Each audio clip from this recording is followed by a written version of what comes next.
Good evening दोस्तों, मैं अंजलि आप लोगों के लिए लाई हूँ वीर बहादुर सिंह पूर्वांचल यूनिवर्सिटी के बीएड थर्ड सेमेस्टर के क्लास तीसरी। इसका टॉपिक है विशिष्ट शिक्षा, स्पेशल एजुकेशन। आइए जानते हैं विशिष्ट शिक्षा क्या है। विशिष्ट शिक्षा की अवधारणा। विशिष्ट शिक्षा विशिष्ट रूप से तैयार किया गया है, एक शैक्षिक अनुदेशन है। विशिष्ट शिक्षा विशिष्ट रूप से तैयार किया गया एक शैक्षिक अनुदेशन है, जिससे शैक्षणिक गतिविधियों, विशेष पाठ्यक्रम और विशेष शिक्षक के द्वारा विशेष आवश्यकता वाले बच्चों को शिक्षण अधिगम सुविधा उपलब्ध कराई जाती है। मैं एक बार फिर से रिपीट करती हूँ विशिष्ट शिक्षा की अवधारणा। विशिष्ट शिक्षा विशिष्ट रूप से तैयार किया गया एक शैक्षिक अनुदेशन है, जिससे शैक्षणिक गतिविधियों, विशेष पाठ्यक्रम और विशेष शिक्षक के द्वारा विशेष आवश्यकता वाले बच्चों को शिक्षण अधिगम सुविधा उपलब्ध कराई जाती है। हम नोट करके लिख सकते हैं, विशेष आवश्यकता वाले बच्चों को अलग विद्यालयों में विशेष ढंग से दी जाने वाली शिक्षा की विशिष्ट शिक्षा कहते हैं।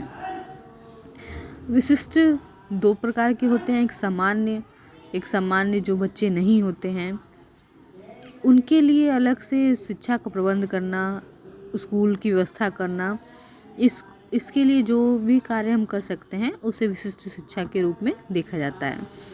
आइए जानते हैं किर्क जी इनके विचार क्या हैं विशिष्ट शिक्षा पे। किर्क के अनुसार विशिष्ट शिक्षा शब्द शिक्षा के उन पहलुओं को इंगित करता है जिससे विकलांग एवं प्रतिभाशाली बच्चों के लिए किया जाता है, लेकिन औसत बालकों में मामले में प्रयुक्त नहीं होता। कहने का मतलब यह है कि ये सबके लिए प्रयुक्त नहीं होता। ये विशिष्ट शिक्षा या तो प्रतिभाशाली बच्चों के लिए या तो फिर विकलांग बच्चों के लिए, उनके लिए इस शिक्षा का उपलब्ध कराया जाता है। आइए जानते हैं विशिष्ट शिक्षा के उद्देश्य क्या हैं।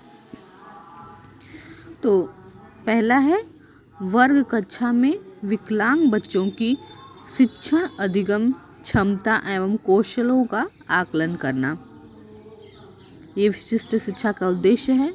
दूसरा है विशिष्ट बालकों की पहचान करना। तीसरा विशिष्ट बालकों की शक्तियों एवं कमजोरियों की पहचान करना। चौथा है नियमित कक्षाओं में विकलांग बच्चों के सुव्यवस्थित रूप से पढ़ने लिखने संबंधित भौतिक एवं अकादमिक अनुकूलन करना। पांचवा है विकलांग बच्चों की मुख्य धारा में लाने वाली गतिविधियों के लिए योजना तैयार करना। छठवां है अभिभावक एवं समुदाय में विकलांगता की रोकथाम के लिए योजना तैयार करना एवं प्रस्तुत करना।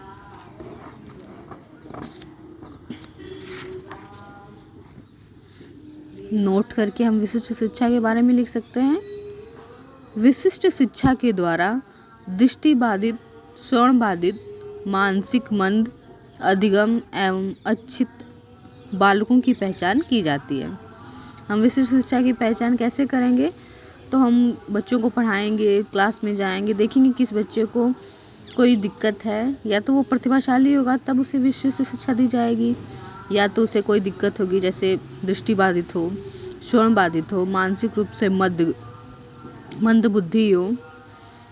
आइए जानते हैं विशिष्ट कक्षा का कार्यक्षेत्र।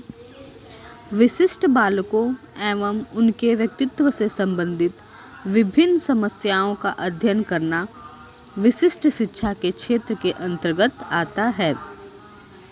इसकी विषय वस्तु के अंतर्गत विशिष्ट बालकों की पहचान, उनकी शिक्षा, निर्देशन, निदान, उनके व्यवहारों का अध्ययन किया जाता है। इस प्रकार विशिष्ट शिक्षा के क्षेत्र में निम्नलिखित समस्याओं पर विचार किया जाता है। पहला है पहचान करना, दूसरा दृष्टिबाधित बालकों की शिक्षा, तीसरा श्रवणबाधित बालकों की शिक्षा, चौथा मानसिक मंद बालकों की शिक्षा, पांचवा अधिगम अक्षम बालकों की शिक्षा, छठवां बहुविकलांग बालकों की शिक्षा, सातवां व्यवहार का अध्ययन, आठवां व्यक्तित्व विकास का अध्ययन, नौवां मापन एवं मूल्यांकन। आइए जानते हैं विशिष्ट शिक्षा की आवश्यकता क्या होती है। इन बालकों की विशेषता यह होती है कि सामान्य बालकों की तरह उनमें देखने, बोलने, समझने की क्षमता विकसित नहीं होती, इसलिए विशेष शिक्षा के द्वारा उनके उद्देश्यों को पूरा किया जाता है। विशिष्ट शिक्षा क्यों दी जाती है, इसकी आवश्यकता क्यों पड़ती है? तो इसको इन बालकों की विशेषता आवश्यकता ये होती है कि देखने, बोलने, समझने की क्षमता इनमें नहीं होती है, इसलिए इन्हें विशिष्ट शिक्षा द्वारा इनकी शिक्षा को उद्देश्य पूरा किया जाता है। तो ये थे वीर बहादुर सिंह 3rd सेमेस्टर का तीसरी क्लास। अगर आप लोगों को ये नोट्स अच्छा लगा हो तो लाइक करें, सब्सक्राइब करें, कमेंट करें, शेयर करें। धन्यवाद।